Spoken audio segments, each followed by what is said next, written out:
Brook, que está debajo de la fovea. Inmediatamente después tenemos la zona de interdigitaciones, que es una membrana de reflectividad un poquito menor que la del complejo. Después tenemos una línea hiporreflectiva que corresponde a los segmentos externos de los fotorreceptores. Y por encima, quizás la más importante, esta línea hiperreflectiva que corresponde a la zona elipsoide, ¿no? Continuamos hacia la parte más externa y vamos a encontrar un área hiporreflectiva que esté paralela a la zona elipsoide, que se conoce con el nombre de la zona mioide. Y finalmente, la membrana limitante externa, que es una línea de reflectividad baja, pero se puede identificar sin ningún problema.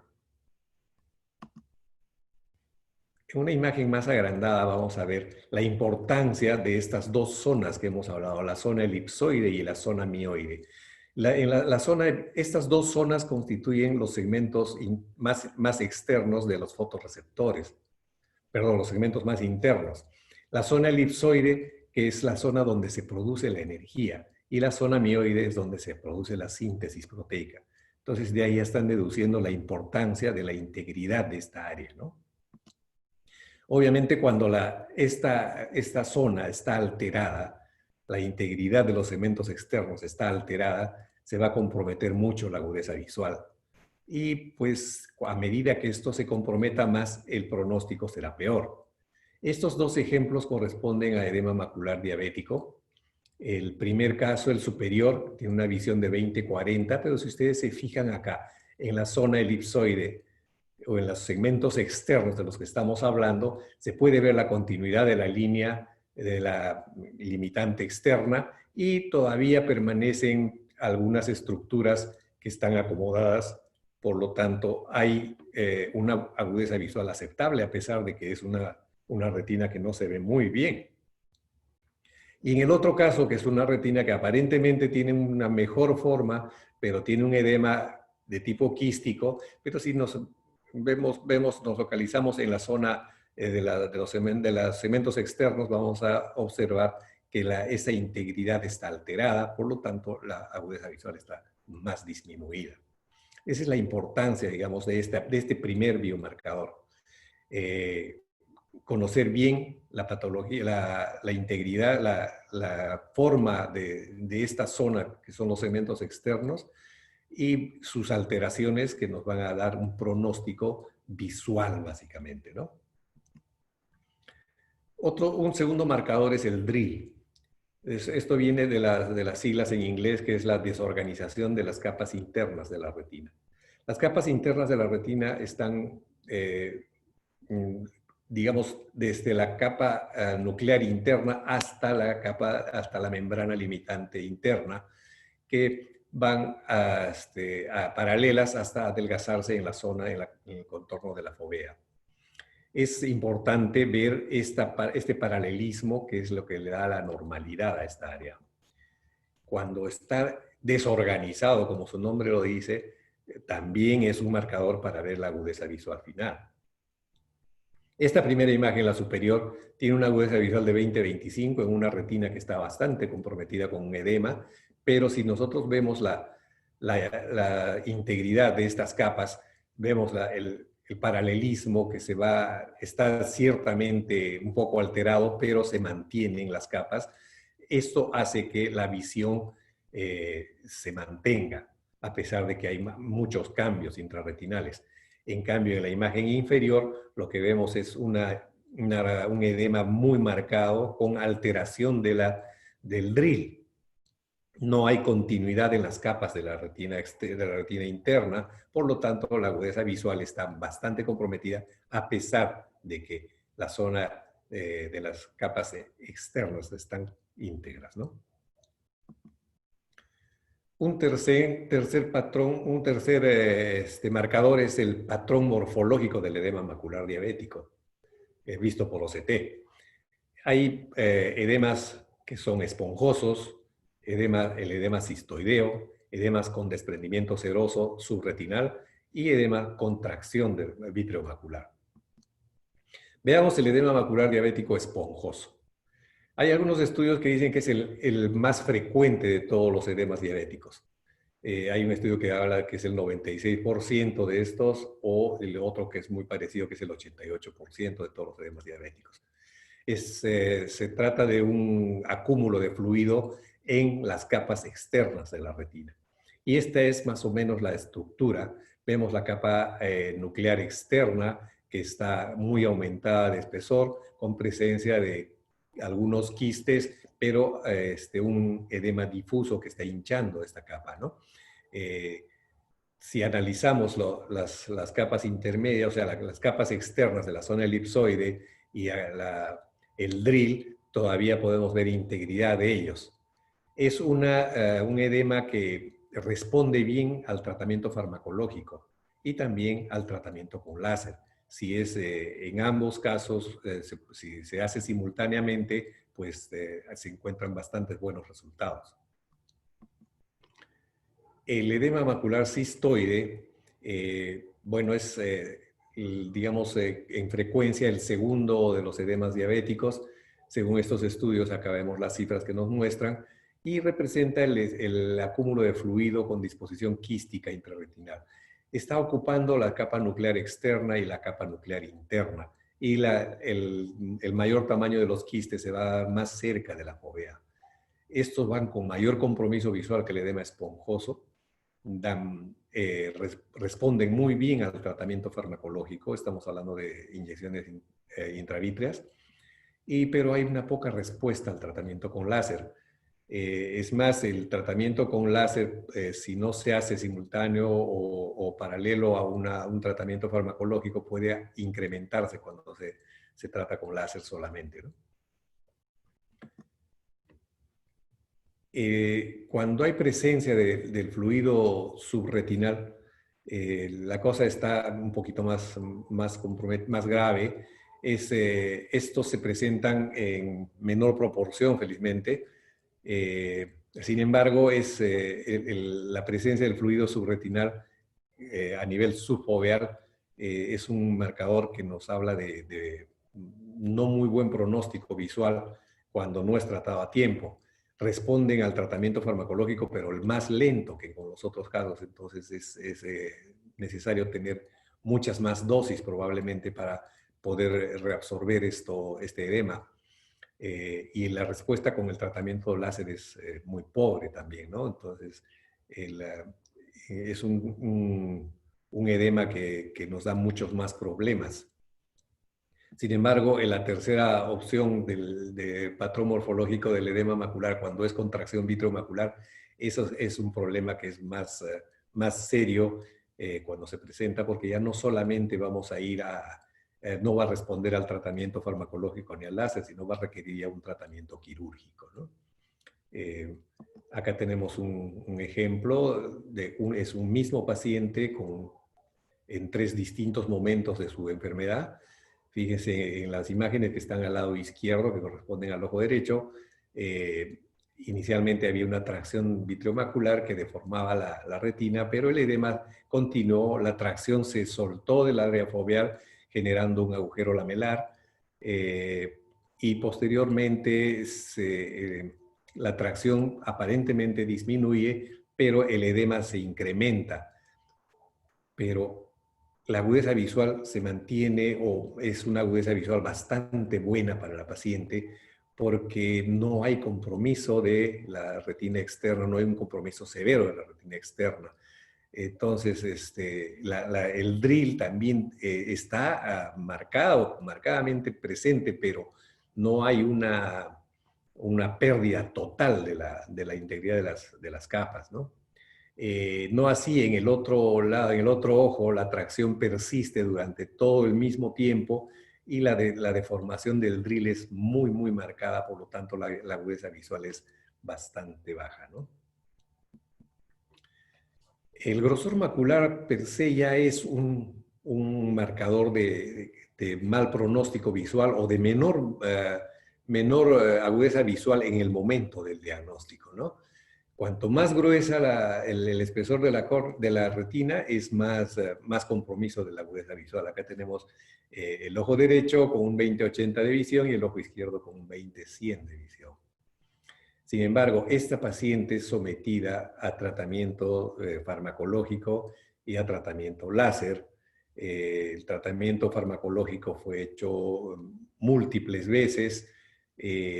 La paciente fue muy consciente de su problema. Se le recomendó un control estricto metabólico que lo cumplió a cabalidad, de verdad, para quitarse el sombrero. Y esta fue la respuesta más o menos 2 años después, ¿no?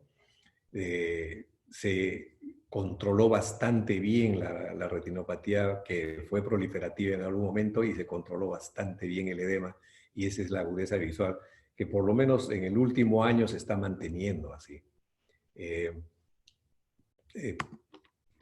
Pero yo creo que estos marcadores que nos hablan del edema macular diabético, que nos ayudan a pronosticar la visión, la agudeza visual, que nos ayudan a elegir un tratamiento, no van a estar completos si no hay un control metabólico de la enfermedad, ¿no? Bien, ahora vamos a ver algunos marcadores con el OCT angiografía. Estos marcadores, bueno, yo los he puesto como cualitativos y cuantitativos. Se refieren al aumento del tamaño de la zona foveolar avascular, la pérdida de la circularidad de la misma y la disminución de la densidad vascular del área que estamos investigando. Cualitativa se refiere a que no hay no está cuantificado el daño, ¿no? Simplemente es lo que nosotros podemos observar. Acá a la izquierda tenemos una imagen de una angiografía con fluoresceína que nos muestra, si bien es cierto, no es tan evidente la circularidad de la zona foveolar, pero sí con un poquito de esfuerzo se puede ver que hay una zona foveolar que está bastante buena, pero ya se ven algunas áreas alrededor de la misma donde hay una disminución de la densidad de los vasos. En las dos imágenes del costado que corresponden a la capa vascular superficial, y una y la otra a la capa profunda, donde se ve el área bastante bien circular y de tamaño adecuado de la zona foveolar avascular y una densidad vascular bastante buena. Le digo cualitativo porque esto es lo que vemos normalmente, y si vemos que esto está alterado, pues hablamos de una alteración. Acá tenemos la zona foveolar, tanto en el plexo superficial como en el plexo profundo, no hay circularidad, hay bastante falta de vasos capilares. Entonces estamos hablando de una alteración de la zona foveolar avascular y una alteración de la circularidad, simplemente como un dato cualitativo. Pero existen datos cuantitativos también, ¿no? Son softwares que miden en automático el área de la zona foveolar avascular que se expresa en milímetros cuadrados. Acá tenemos una cifra promedio que es de 0.43 milímetros cuadrados, que es lo que normalmente tiene el área foveolar avascular, la zona foveolar avascular. Como ven ahí, es un cálculo automático que está realizado en base a números de los píxeles de la región. El perímetro de la zona foveolar avascular, que se mide en milímetros, también tenemos acá una cifra que corresponde al promedio, ¿no?, de este perímetro.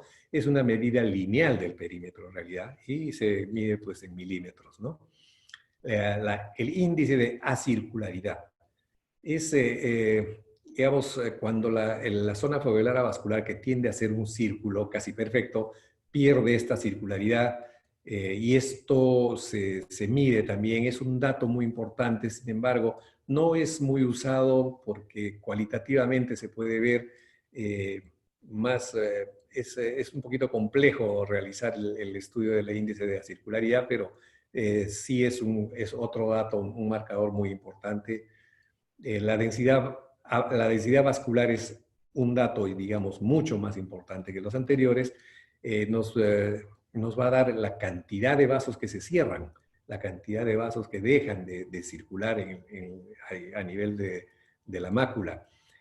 Esto por los softwares que tienen las máquinas lo pueden medir haciendo una grilla en la imagen de la imagen que nos proporciona el examen.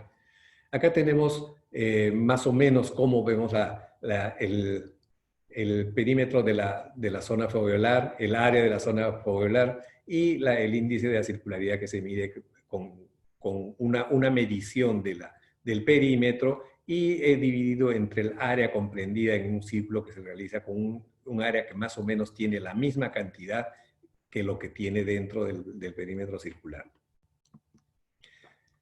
En cuanto a la densidad vascular, como les decía, el cálculo es cuantitativo de la densidad que se mide en los cuatro cuadrantes, pero la máquina lo que hace es dividirla en 9 cuadrantes. En realidad, no sé si ustedes alcanzan a ver una línea punteada que se parece mucho al del juego del Michi, que nos da 9 zonas, 9 cuadrículas, y cada una tiene un área más o menos. Esta es una retina normal de un paciente sano, y acá tenemos los números que corresponden a los promedios de cada zona, que corresponde a, digamos,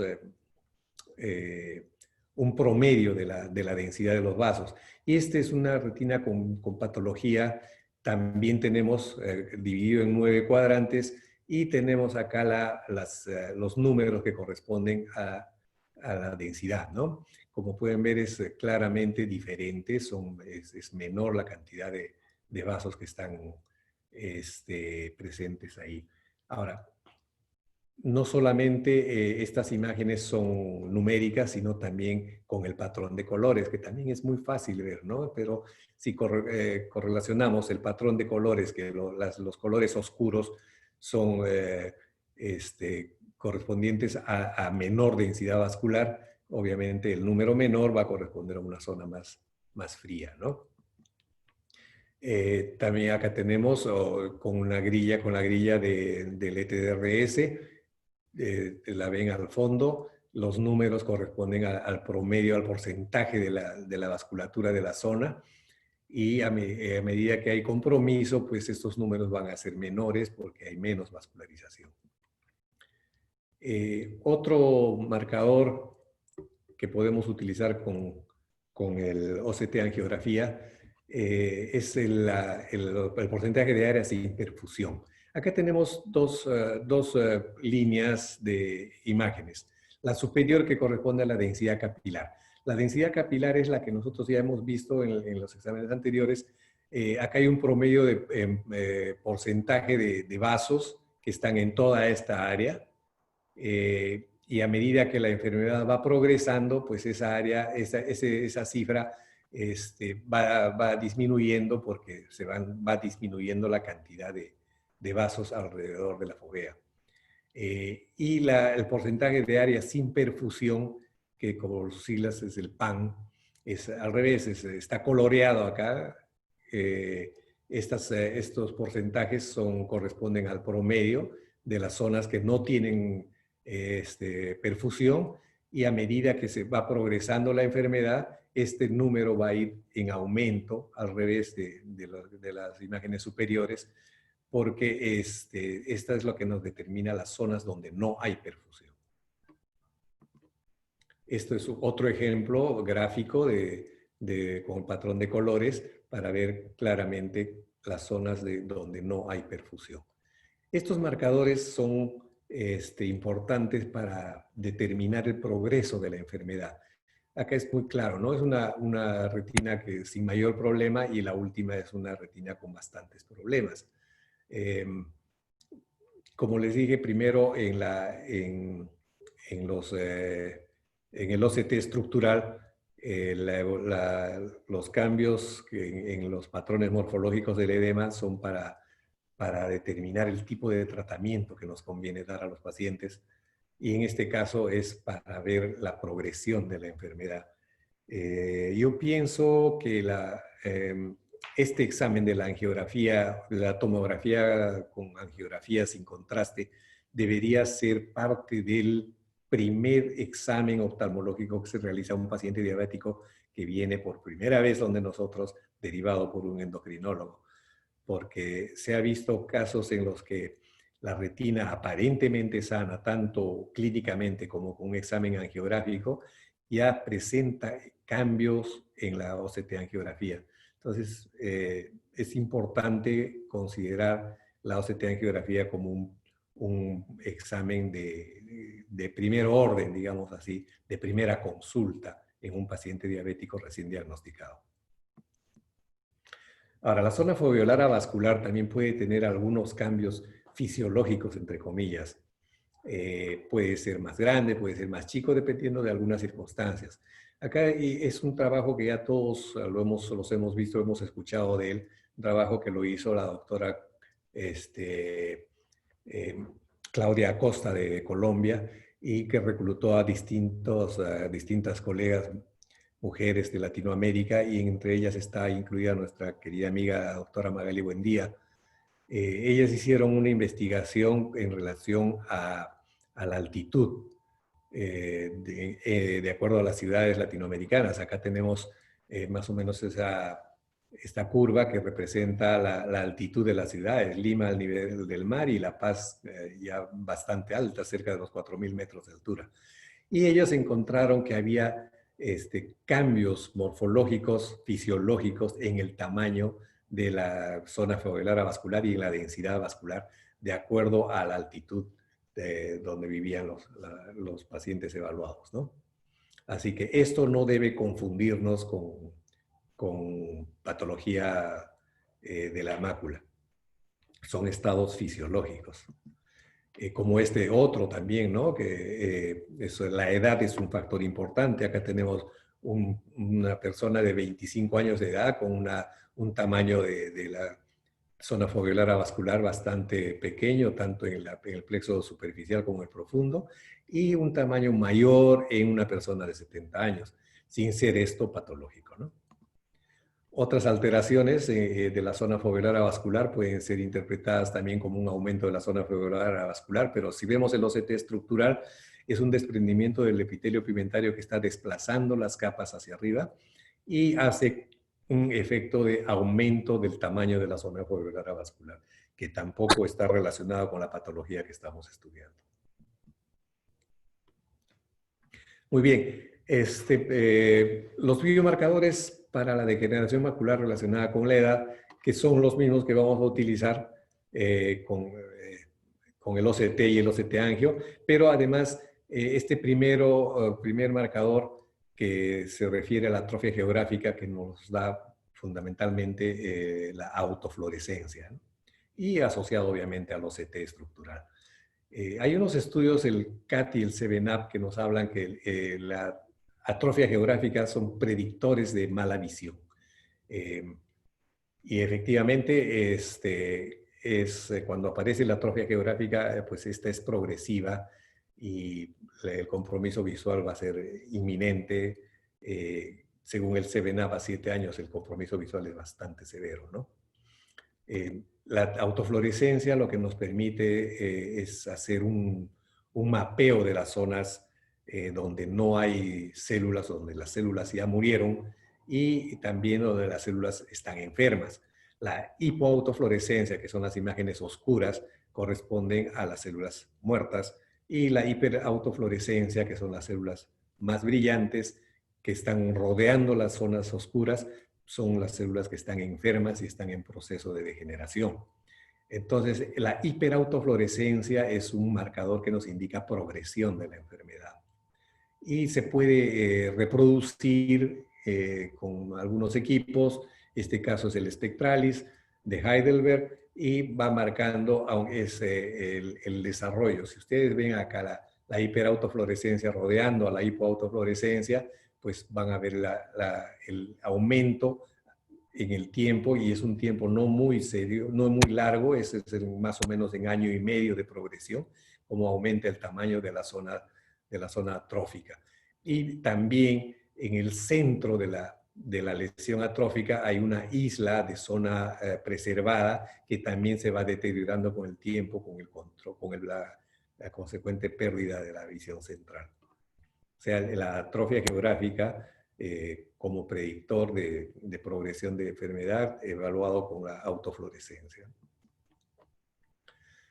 La localización del fluido subretinal en las degeneraciones maculares húmedas son importantes de reconocerlas. No es difícil verlas, pero hay que interpretarlas como son para, sobre todo, hacer una evaluación del pronóstico visual y ofrecérselo al paciente, ¿no? Decirle al paciente qué es lo que tiene y qué cosa es lo que esperamos.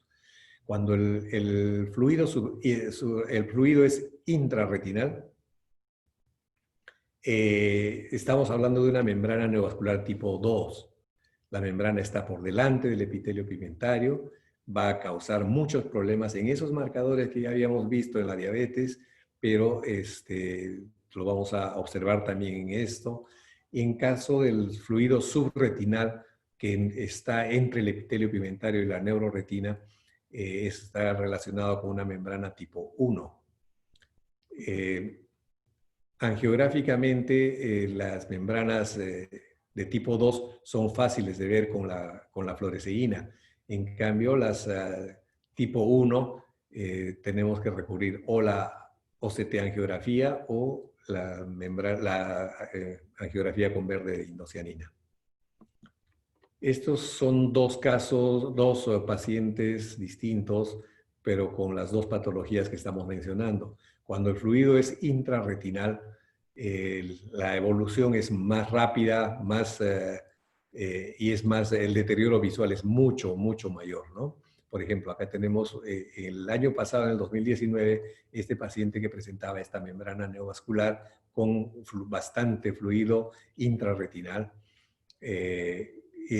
Después de varios tratamientos se produjo este cambio con una presencia de una sustancia hiperreflectiva debajo de la retina que nos indica que es una zona de atrofia, ¿ya? ¿No? Con la consecuente baja visión de 20/100 que inició cuando tenía la actividad de la membrana a un cuentadedos con visión periférica, o sea, visión paracentral probablemente porque hay mucho daño en la mácula. No así cuando el desprendimiento, cuando el fluido es subretinal y la retina neurosensorial no tiene mayor compromiso. Vemos acá un desprendimiento del epitelio pigmentario asociado a un fluido subretinal. Esta paciente la primera vez que la vi fue en el año 2010, con una visión de 20/20, con ciertas metamorfopsias. Sin embargo, en el lapso del tiempo que ella recibió muchísimas dosis de antiangiogénicos, fuimos manejándola inicialmente con el PRN, pero después hacíamos el Tristan-Extend. No les puedo decir exactamente el número de inyecciones que ha recibido, pero hasta ahora las sigue recibiendo. Y en este momento, digamos, yo después de esta toma, yo ya le he hecho un nuevo examen, sigue con 20/20 de visión, pero ya está haciendo una membrana de tipo 1 o hay una proyección hacia a ver líquidos a nivel intrarretinal, ¿no? Pero de todo caso, la comparación cuando el líquido es intrarretinal, fíjense en cuánto tiempo se deteriora la visión y cuando el fluido es subretinal, en cuánto tiempo esta paciente sigue manteniendo una buena visión. Volvemos a esta imagen, ya la conocemos de la zona mioide y la zona elipsoide, es para hablarles también nuevamente de la integridad de la retina externa, pero esta vez en la degeneración macular.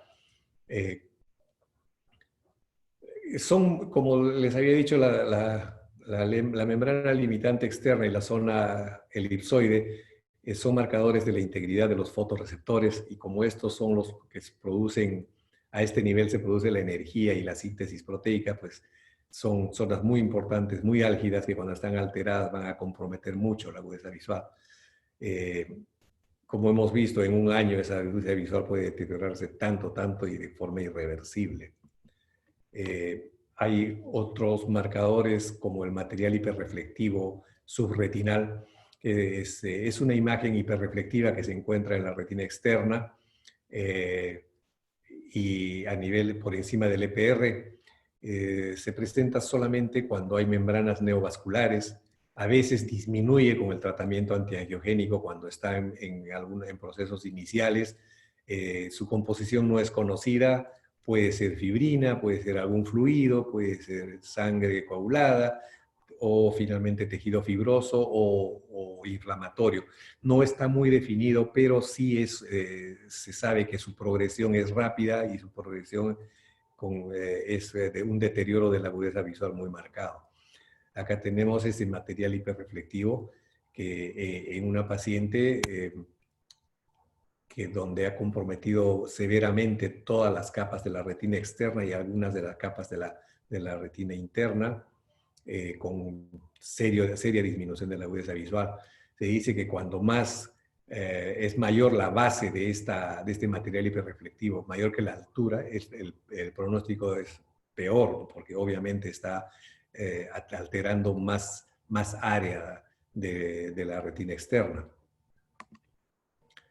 Este material hiperreflectivo evoluciona, como hemos visto, rápidamente. Fíjense esta primera imagen superior, donde el material tiene una reflectividad no tan densa como la del epitelio pigmentario, por ejemplo. Hay alteraciones de la retina externa por presencia de la membrana neovascular. Y después de los tratamientos sucesivos, la reflectividad de este material se va haciendo cada vez mayor hasta alcanzar una reflectividad muy similar a la del epitelio pigmentario, pero ya con un compromiso severo de la agudeza visual, porque hay una alteración anatómica severa. Este marcador nos va a hablar mucho sobre el momento en el que de repente debamos suspender el tratamiento porque ya no vamos a conseguir absolutamente nada, salvo que haya una reactivación de una membrana al costado de la lesión que pueda hacer que el escotoma central sea mayor. En ese caso sí se puede tratar, pero si vemos a un paciente, lo estamos evolucionando y encontramos un cuadro como este, pues deberíamos tomar la decisión de repente de ya no continuar tratamiento. Igual en este caso, que es un material hiperreflectivo submacular que inicialmente fue una hemorragia muy grande, que se convirtió en este material que alcanza una reflectividad bastante intensa, y con el transcurso del tiempo pues va comprometiendo las capas de la neuroretina con formación de quistes, de túbulos, como vamos a ver después. Y obviamente el compromiso visual se va deteriorando. Otro marcador son los focos hiperreflectivos intrarretinales. Estos puntos hiperfluorescentes hiperreflectivos, que vemos en la retina sensorial, son frecuentes cuando en las membranas neovasculares tipo 1 o 2, pero más frecuentes cuando es una vasculopatía polipoidal. En realidad, cuando nosotros hacemos un examen clínico, no vemos estos puntos hiperreflectivos. La fotografía a color no las capta, ni las libres de rojo, porque no corresponden a hemorragias, digamos. En las imágenes monocromáticas no se ven porque no son lípidos, tampoco son exudados. Y con la autofluorescencia no las capta tampoco porque no son gránulos pigmentados, no es lipofucsina. Entonces, los vemos solamente en la tomografía. Y estos gránulos pueden corresponder a células inflamatorias en realidad. Entonces, su presencia nos habla de que hay un proceso de reactivación del problema. Esta es la imagen de la paciente que les mostré antes, del fluido subretinal, que tiene más de 10 años de tratamiento manteniendo una visión de 20/20.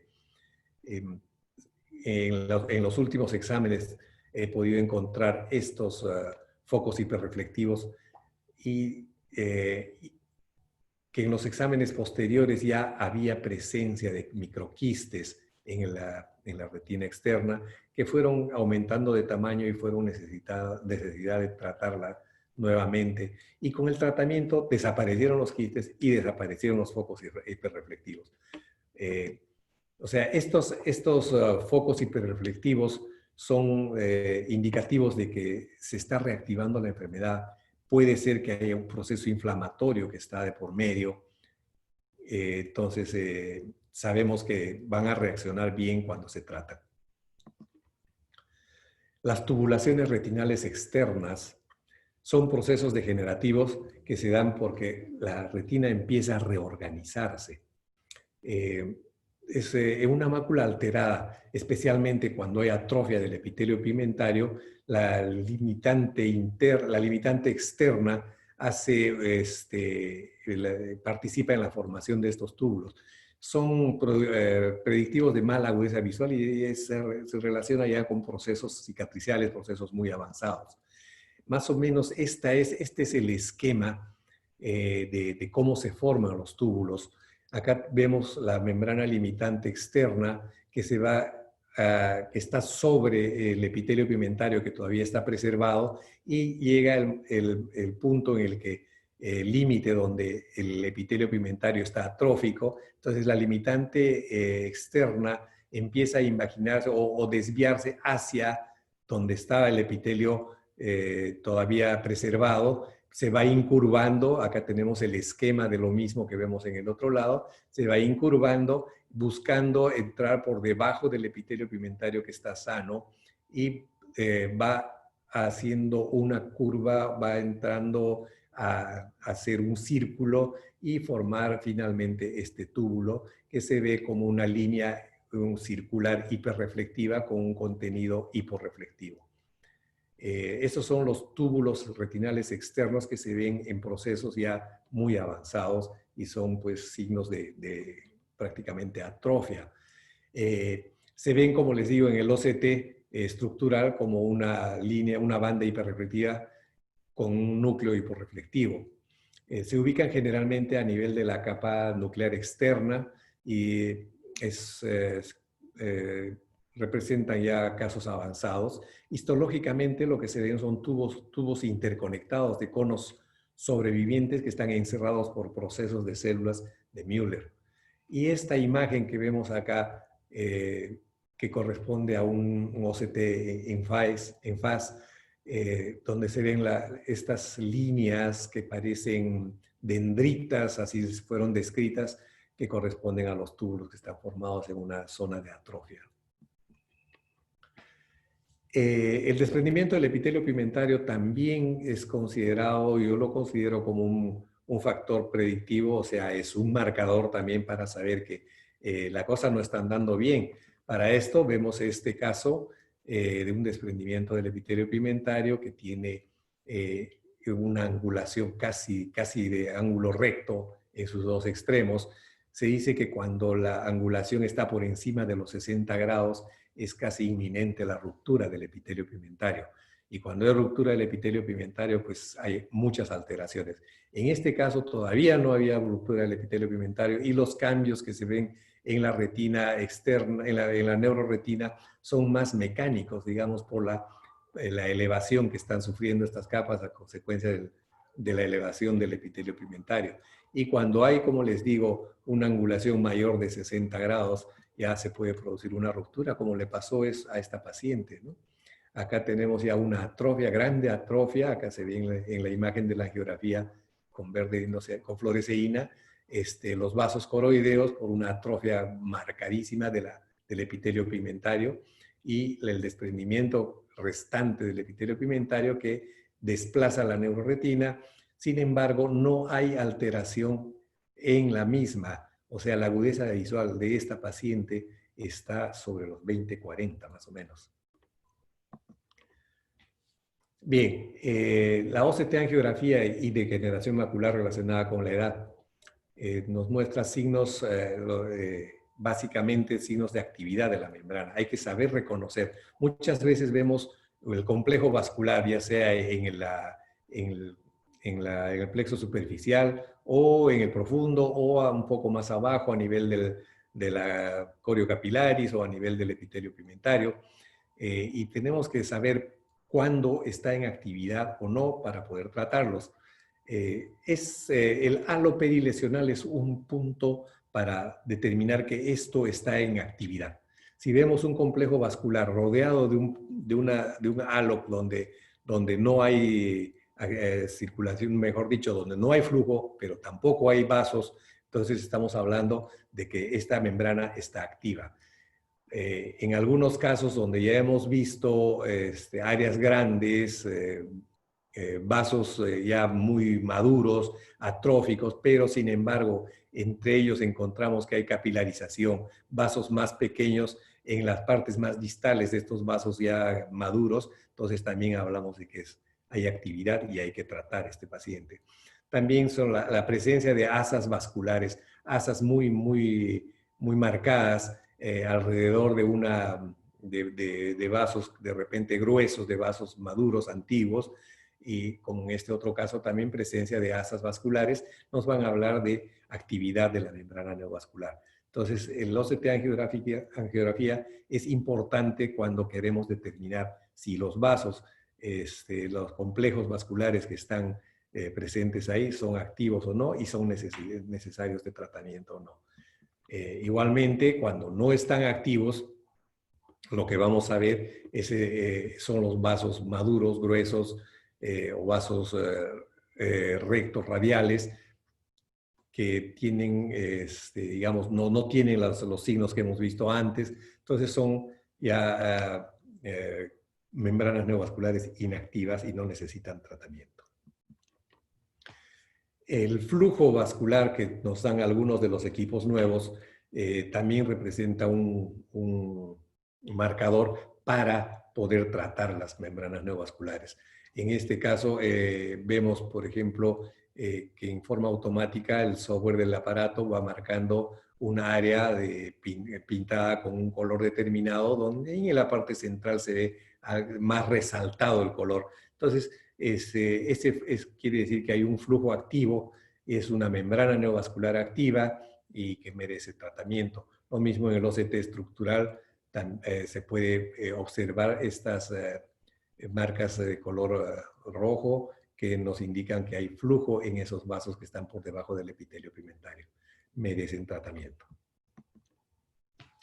Y algo para recordarles que en una patología muy frecuente, que no es ni edema diabético ni es degeneración macular, es la coroidopatía central serosa crónica, que muchas veces nosotros hemos encontrado y la verdad que son un dolor de cabeza porque el paciente no ve una evolución favorable en cuanto a visión, pero tampoco se deterioran tan rápidamente. Esto es un caso de un paciente que tiene signos de haber presentado una patología conocida pues, por nosotros como la central serosa.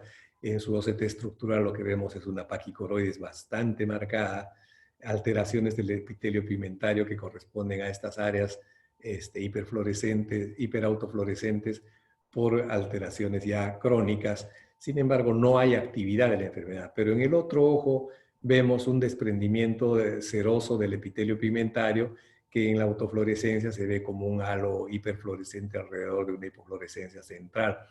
Y en el OCT estructural vemos como un desprendimiento seroso de la neuroretina con alteraciones del epitelio pigmentario y una paquicoroides bastante marcada con una vasodilatación profunda marcada.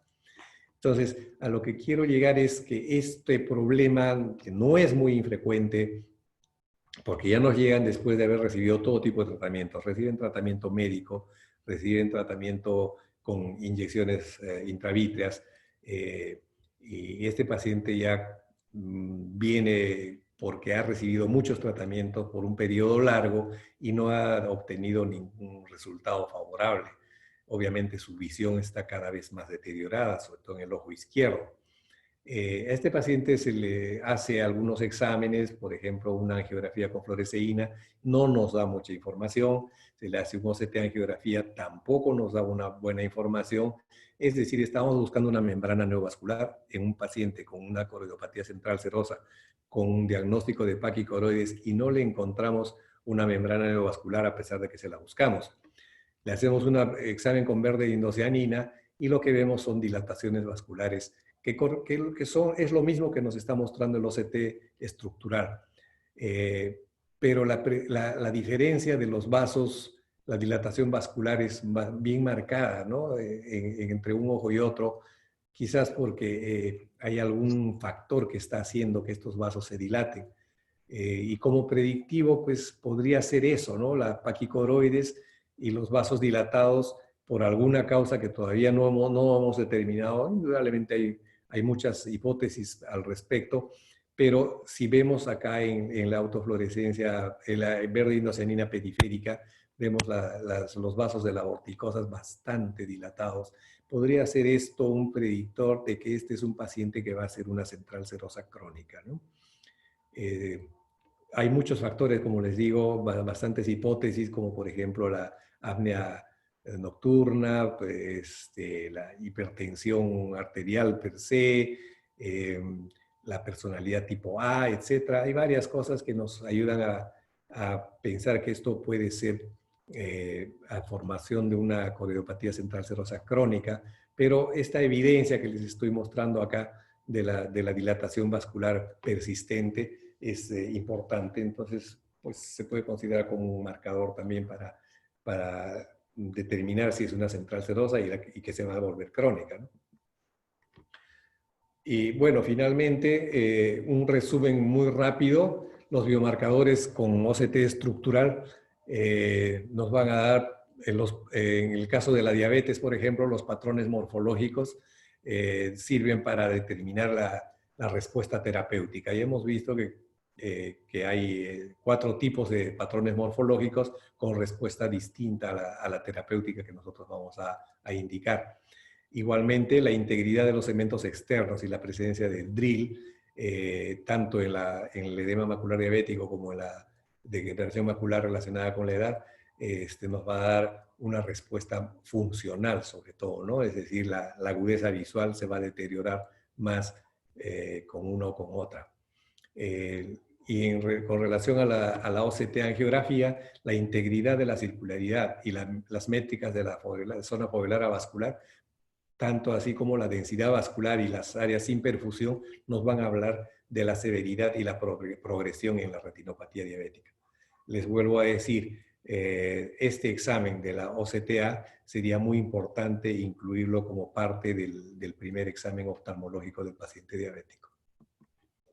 Repetimos nuevamente los patrones morfológicos en el edema macular diabético. Cuando es un esponjoso, el tratamiento farmacológico y o láser tiene muy buena respuesta. En el edema macular cistoide, el tratamiento farmacológico responde bastante bien, no así el láser. Y con el desprendimiento seroso subfoveal, el tratamiento farmacológico es lo que podemos ofrecer con una respuesta pobre o más lenta. Y cuando hay tracción vitreoretinal, el tratamiento quirúrgico es el indicado, ¿no? Cuando hay una atrofia geográfica, la hiperautofluorescencia es el marcador para ver progresión de la enfermedad. Es muy importante también comunicar eso a los pacientes. Con respecto al fluido intrarretinal, ya sea en la membrana neovascular tipo 1 y en la tipo 2, hemos visto claramente cómo la evolución de cuando el fluido es intrarretinal, la predicción es positiva porque la baja visión se va a presentar muy rápidamente y la peor agudeza visual a los 5 años comparado con la otra patología. Y requiere esquemas más rígidos de tratamiento. En el caso del desprendimiento del fluido subretinal, la baja visión no es predictiva, digamos. Puede haber complicaciones más tempranas o más tardes, como en el caso que yo les he mostrado, que con 10 años de evolución esa paciente sigue presentando muy buena agudeza visual. Como a 5 años o a 10 años hemos visto que hay menor compromiso de la agudeza visual que cuando el fluido es intrarretinal. Y los esquemas son menos rígidos en cuanto al tratamiento. Los otros marcadores intrarretinales, como los focos hiperreflectivos, nos hablan sobre progresión y daño tisular, pero responden bien al tratamiento cuando este es instaurado prontamente. El material hiperreflectivo subretinal es un proceso ya de cicatrización. Inicialmente responden a los tratamientos antiangiogénicos, pero después ya no nos va a hacer tomar la decisión probablemente de ya no continuar tratamiento. La tubulización, los túbulos intrarretinales, que son también procesos de cicatrización, ya hablan de procesos muy avanzados con bastante deterioro de la agudeza visual.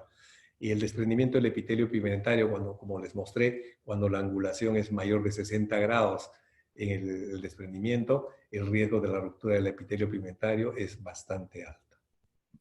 Bien, yo creo que con esto vamos a concluir. Espero que algo maratónica, pero espero que les haya servido.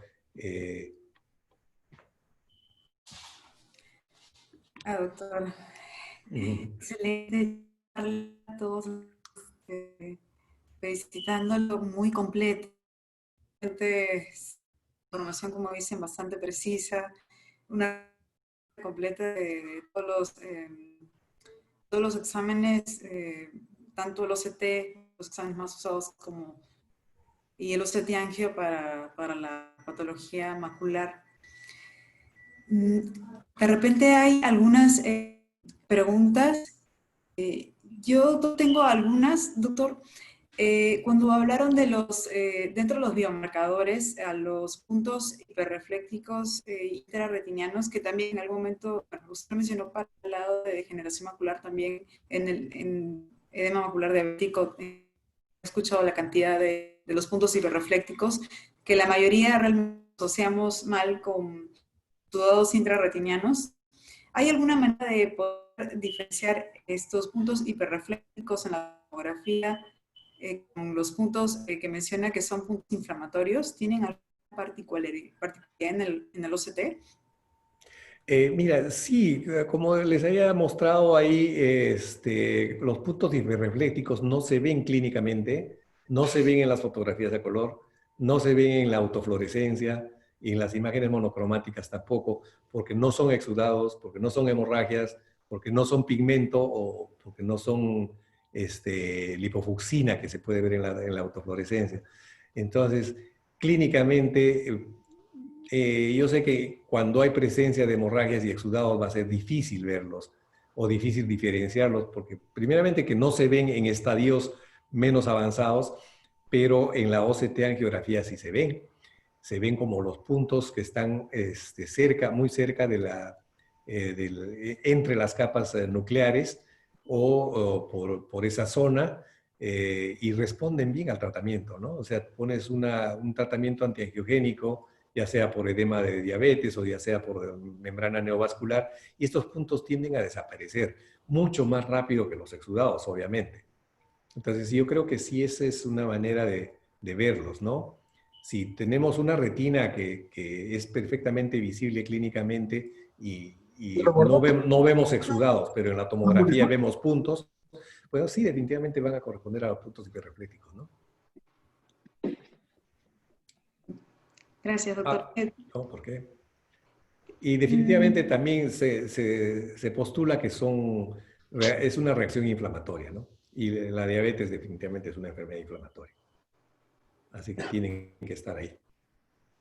Sí, habló de que en algunos casos siempre van a llegar con el material hiperrefléctico subretiniano que, bueno, obviamente le da al paciente una visión central. En algunos casos, las activaciones que van a hacer las vecinas y le van a quitar campo visual, realmente sí es algo que la mayoría lo tomamos en consideración porque realmente la mayoría pues no van a mejorar definitivamente de la agudeza visual, Así es. pero sí mejorar tal vez el campo de visión, mejorarle Claro, definitivamente, ¿no? Al primer indicio de que se está reactivando, pues hay que hacer el tratamiento de todas maneras, porque el escotoma, cuanto más grande es, menor la calidad de vida que va a tener el paciente, ¿no? Estaba con nosotros el doctor que también Camacho. El doctor Hernando Camacho, sí, estoy viendo que está acá. Qué gusto, doctor Camacho. Buenas noches, Hernando, ¿cómo estás? Bueno, Buenas noches. qué Hola, gusto, doctor. Hernando, ¿cómo estás? Un gusto verte. Lo mismo, excelente charla, como Muchas siempre, gracias. muy completa, un excelente resumen eh, en poco tiempo. Sí, esa es la Eh, verdad. eh, muchas gracias y mucho Mucho gusto de verlos a todos ustedes, grandes amigos de mucho tiempo. Gracias, Hernando. De Espero que verdad se que sí, es cuiden un mucho gusto. y que salgamos bien todos de este problemita. Sí, sí, sí. Esperemos que así sea y que sea pronto. Sí, doctor. Muchas gracias. Gracias a ti, Hernando. Un Gracias. fuerte abrazo para todos. Ahí Gracias. está también Igualmente. Natalia, mi hija, Sí, sí, sí, veo que está oyendo tus Natalia también. enseñanzas. Qué bueno, ojalá haya sido realmente como enseñanza. Muchas gracias. Doctor, una consulta. Dime. El PAN, la zona de no perfusión, es la manera más sensible para tener mayor información con este biomarcador. ¿Es a nivel de las tomas de capas superficial o profunda? El plexo profundo se ve con mayor claridad, ¿no? Y realmente es la zona donde más se afecta. Así como Eh, el doctor, ¿Perdón? así como la medida del FAS también. Claro, la medida del FAS del plexo profundo es muy importante, ¿no? Y sí, sí, son marcadores. Yo creo que la importancia del OCT angio y estos marcadores de progresión, digamos así, de la retinopatía diabética son muy, muy tempranos en el OCT angio, ¿no?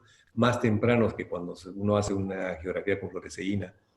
Eh, Hay casos en los que uno ve clínicamente y no encuentra ningún signo de retinopatía diabética.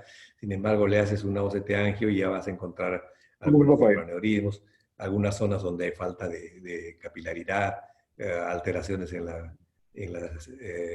el área de la zona foveolar vascular.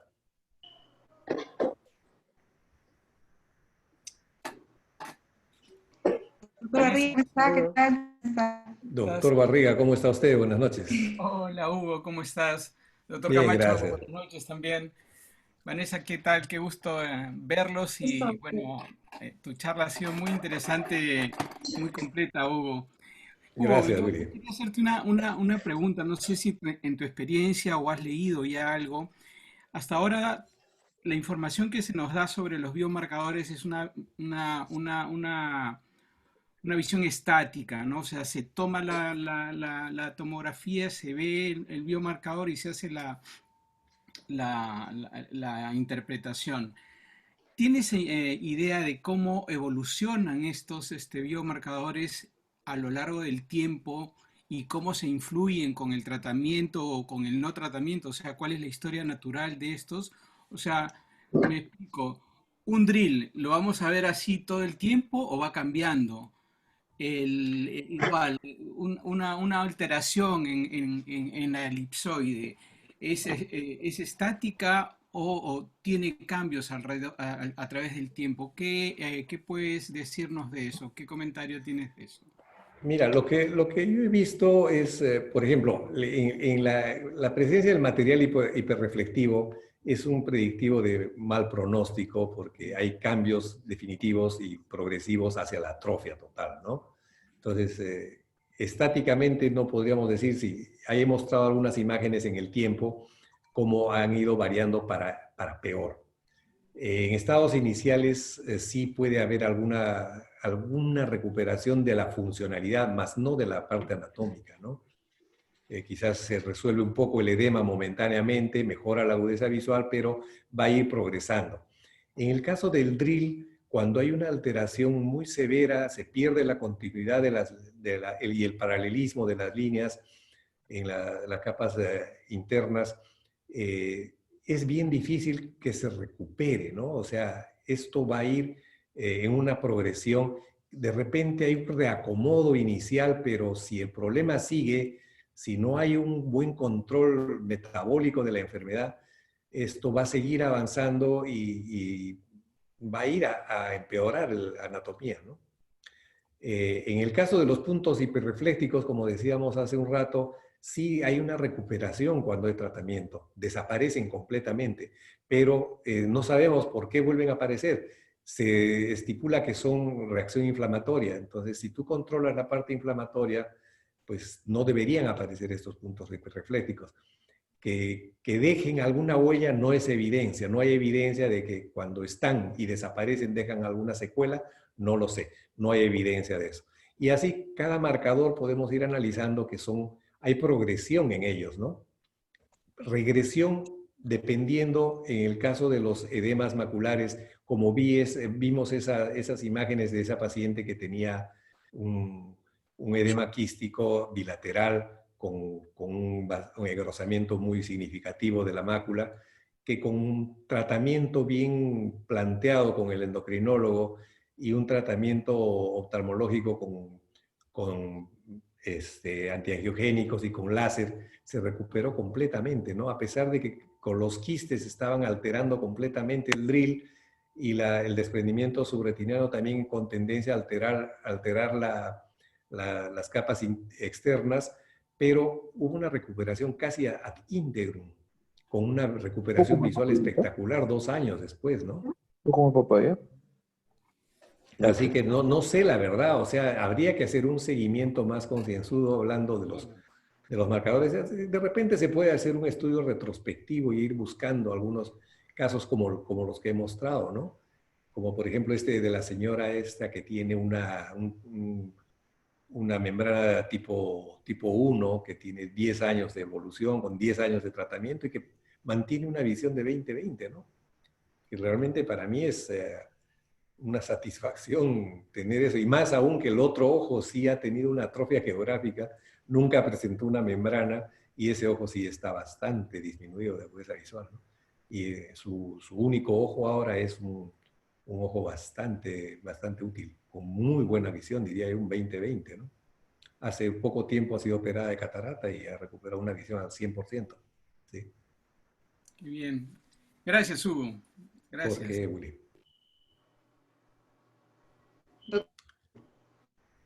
Es, doctor Julio, para felicitarlo por su excelente charla. Realmente en este tiempo a poder juntar toda esta información de tantas patologías y sobre todo me gustó como toda la charla, la parte final, en el resumen donde nos da pues muy puntualmente la información precisa y lo más importante de todo esto que hemos visto es que es un proceso dinámico, ¿no? No son solamente imágenes, no son solamente exámenes, sino que son, digamos, herramientas útiles para tomar decisiones y para poder seguir los tratamientos. En el edema macular diabético, ¿cuál cree usted que vendría a ser el marcador que nos permitiría tomar la decisión de, por ejemplo, pasar de antiangiogénicos a un corticoide? ¿No? Digamos, Claro, mira, eso como hemos estado escuchando en estas últimas charlas que hemos tenido, el edema macular diabético, pues inicialmente cuando aparece y de los tipos que yo he mencionado, el esponjoso, el cistoideo y el que tiene fluido subretinal, ¿no? Básicamente en esos tres que son de tratamiento médico, eh, cuando encontramos un edema macular subretiniano y sabemos que es un marcador que nos va a contar que el tratamiento médico es de lenta evolución, entonces migrar a un corticoide sería lo ideal, ¿no? Eh, la presencia de fluido subretinal nos habla de que es momento de cambiar a un corticoide. Los otros van a responder bien. Por ejemplo, el esponjoso responde muy bien a los tratamientos con antiangiogénicos solamente. De repente, el edema quístico, que no responde a 3 dosis de antiangiogénicos, podríamos migrar hacia, hacia el corticoide. Pero sí yo me quedaría que cuando hay un desprendimiento seroso subretinal, yo sería de la idea de tratar con corticoides. No sé si de primera intención, pero sí yo creo que responden más rápido y mejor. excelente. Doctor, disculpen, solamente para concluir. En el medio es un poco difícil tener el examen de verde indocianina para las vasculopatías polipoideas y detectar los pólipos. Digamos, en este caso podríamos complementar el OCT con el OCT Angiography. Tal vez algunos tips o algunos, digamos, herramientas que nos puedan ayudar en esta patología. Mira, la OCT angiografía sería ideal para este tratamiento, pero como la vasculopatía polipoidal se presenta con desprendimientos del epitelio pigmentario, con desprendimientos hemorrágicos de las subretinales o del epitelio pigmentario mismo, eh, no es fácil hacer un diagnóstico con el OCT angio. Es más, el paciente no tiene buena fijación muchas veces, no es fácil tomarle el examen y la interpretación va a depender mucho de una... De repente, si nosotros nos sentamos a hacer una segmentación manual, con mucha paciencia podríamos encontrar algunos pólipos, pero estoy seguro de que cuando los desprendimientos son muy grandes y hay mucha patología en la retina, no va a ser fácil encontrar esto. Es más, no es tan fácil tampoco con la verde indocianina, pero yo diría que es mucho más, los pólipos se pueden encontrar mucho más rápidamente con la verde indocianina que con los CTAG. La segmentación manual es importante. Yo creo que ese es el mayor tip que te puedo decir. Muchas gracias. Gracias. Doctor, y a veces algunos doctores, bueno, consultan o a veces hay inquietudes acerca de algunos tipos o algún tipo característico de edema macular diabético que pueda responder a micropulso. No sé si alguna vez le ha tocado colocarle o si no respondiera a antiangiogénico, no respondiera a corticoides, intentar con micropulsado en algún caso. Yo he intentado en un par de casos que han sido muy resistentes al tratamiento con antiangiogénicos. Y el mismo paciente ya pedía otra forma de tratamiento porque ya estaba cansado de las inyecciones. No había tracción vitreomacular, sin embargo había un edema quístico, no un edema quístico muy evidente, pero eran quistes intrarretinales pequeños, algunos confluentes, y se me ocurrió hacerle el tratamiento con micropulso. No desaparecieron totalmente los quistes, disminuyó el espesor de la retina y sí es evidente, mejoró la agudeza visual. Pero te digo que te estoy hablando de un par de casos nada más. No he intentado más. Pero sí sería bueno de repente, a casos seleccionados, tratar de hacerlo, ¿no? Gracias, doctor. ¿Alguna pregunta, doctor? ¿Doctor Alba? Sí, buenas noches con todos. Excelente charla, Hugo. Gracias, Víctor. Saludos cordiales para todos y muy especial al doctor Camacho. Qué gusto que esté con nosotros. Lo extrañamos con sus charlas que nos ha visitado ya en Almenara. Hugo, nos mostraste como un buen factor predictivo el desprendimiento del epitelio pigmentario. ¿Has encontrado algún límite en relación que nos pueda predecir la reversibilidad o no en relación a la altura? Porque se mencionaba en la literatura, por ejemplo, que 10 milímetros era bastante serio, de que casi irreversible. ¿Tú has encontrado algo al respecto? Sí, pero más la concentración más era en la angulación, ¿no? O sea, cuando el ángulo del desprendimiento es más de 60 grados, ya prácticamente estamos hablando de una inminente ruptura del epitelio pigmentario, ¿no?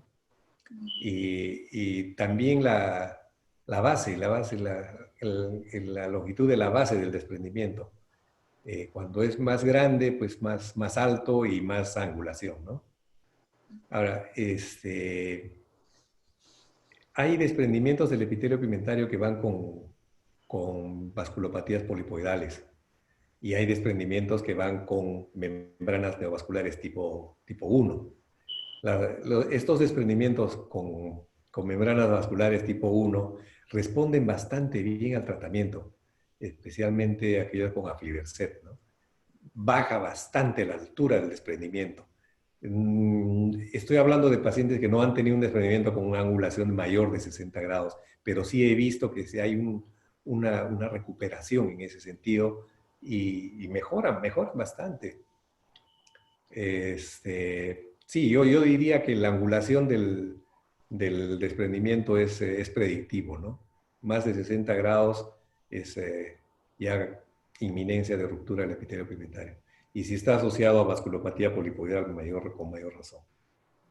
Bien, Hugo, gracias. Gracias, doctora Aló. ¿Alguna pregunta? El doctor Robles creo que había levantado la mano.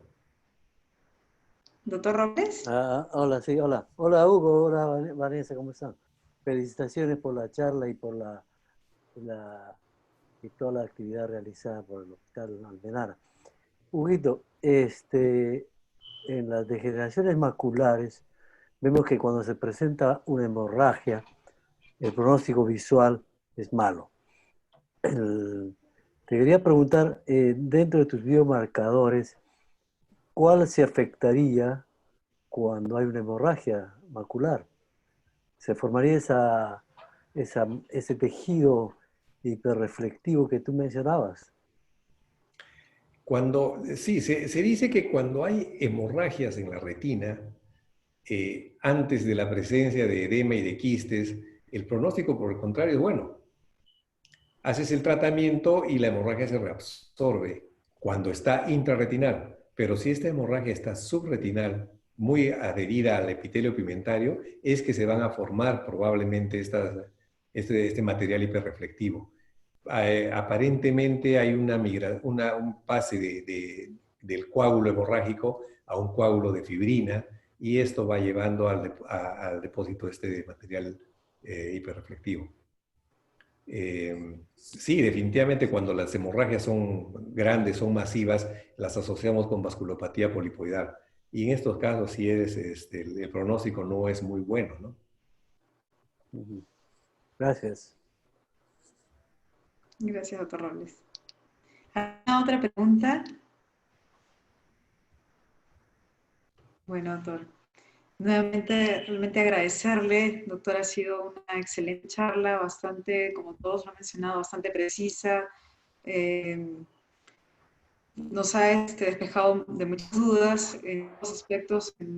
Realmente nos va a ayudar muchísimo. Muchísimas gracias. Gracias a todos, gracias a los participantes, a los invitados. Gracias, doctor Luglio. Con eso damos por finalizada la charla del día de hoy. No, Vanessa, muchísimas gracias a ti por la oportunidad de estar con ustedes. Muy amables. Gracias, muchas gracias. Adiós, gracias a todos. Bueno, hasta luego. Hasta luego, buenas noches. Hasta luego. Chao, chao.